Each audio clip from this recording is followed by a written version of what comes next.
Okay, ini dia rojak Tahu bakar. tahu bakar yang diguling oleh siapa nama?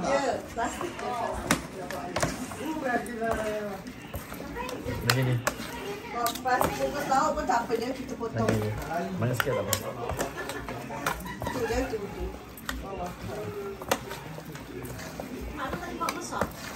Salah mana-mana. Okey. Okay. Bagi satu.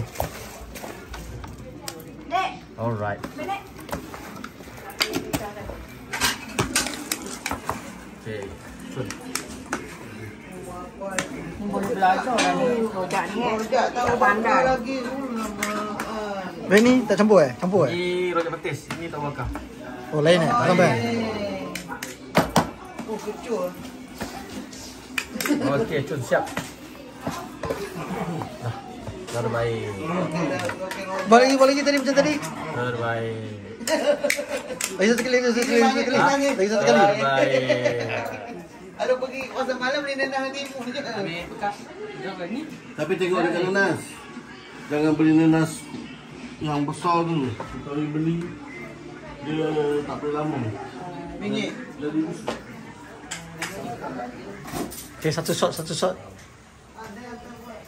Cepat. Masuk.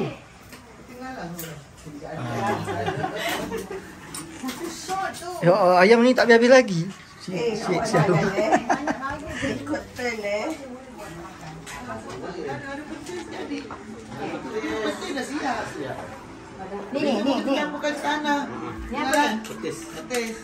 Kita beli kedai. Ke buat sendiri. Kita beli dengan kawan kita RM10. Ada beli, ada buat sendiri. Yang beli tu ada kan? Ada. Ni tahu dia. Ini tahu bakar dia. Kalau lekan apa kacang. Kacang.